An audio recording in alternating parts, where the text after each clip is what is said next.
Okay, let's talk about the black keys and how we can improvise on them as a nice, easy starting point. So if you just hold down your pedal, if you do have a pedal, even if you don't, just try this anyway, you're just going to play around on some black keys with that pedal down, and you're going to notice that none of them sound particularly bad with one another. Just single notes, try it out. It sounds like this.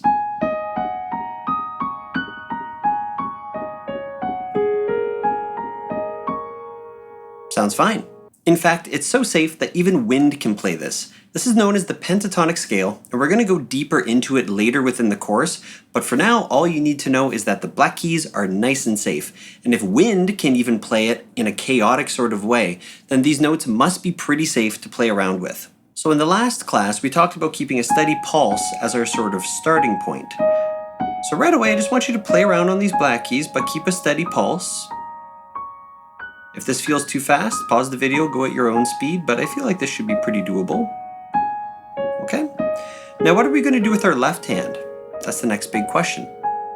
I'm going to give you a couple things that you can try. What we're going to do is take the note on the left side from the group of 3 black keys, and then the note on the right side from the group of 2 black keys, and we're going to move back and forth between those 2 notes. There's 2 whites in between. Think of it sort of like hopping over a bridge, and then kind of hopping back. Right now I'm not trying to keep too steady of a beat in my mind, it's just loose, kind of back and forth. And then once you have that, I want you to start to add in some of these right hand notes, and this will kind of help you establish a bit of a pulse. Let's try this out. It might sound something like this. 2, 3, 4. 1, 2, 3, 4. 1, 2, 3, 4. So we're doing a 4-beat pulse every 4 beats. Our left hand is jumping over the bridge. It's moving to that next note. Just back and forth. That's all we're doing here. Now some rests. We talked about adding some rests. Rest. Maybe doubles. Just playing some 8th notes. Rest. Rest. You can play around with that all day and you're going to get some pretty easy and fantastic results. Now there's a couple ways that we can develop this that still keeps it within the beginner territory, but at the same time helps us expand on this concept a little bit more. The first way is to try playing fifths in the left hand. A fifth is going to be played between your pinky and your thumb, and you're going to, in this case, skip 2 black notes and then play the next black note, and then as we move our pinky down to that second note selection, you'll skip 2 black notes and play that next black note. For those of you that know your notes, we have F sharp and C sharp together, and then D sharp and A sharp together, or G flat, D flat, E flat, B flat, it's all the same thing. So now we have this, and we're going to do the same thing in the right hand. We're going to play around, add some rests, add some 8th notes, it sounds like.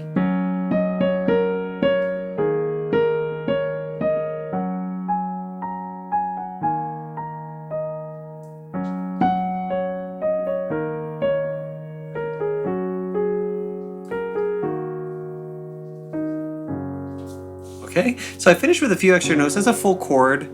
Might be a little bit advanced, but you can just finish with that F sharp shape, the one that's on the group of 3 for your pinky.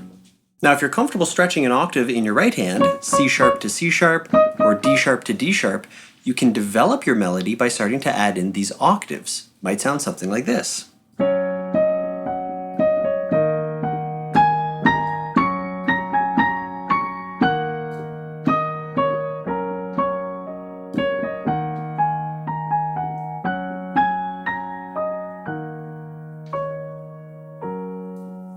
Okay, I'm kind of back and forth, choosing single notes, choosing octaves, and moving between those 2 ideas.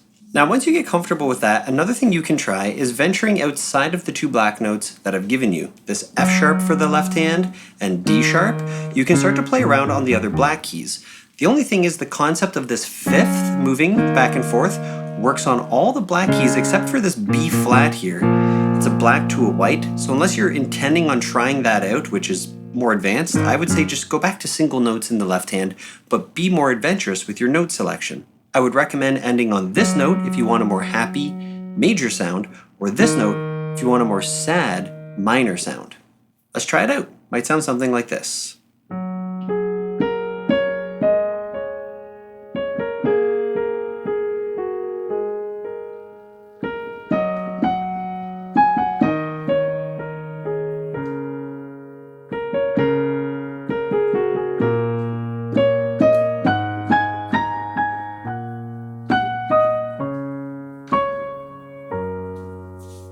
Notice the happy finish on that F sharp. What if I had gone...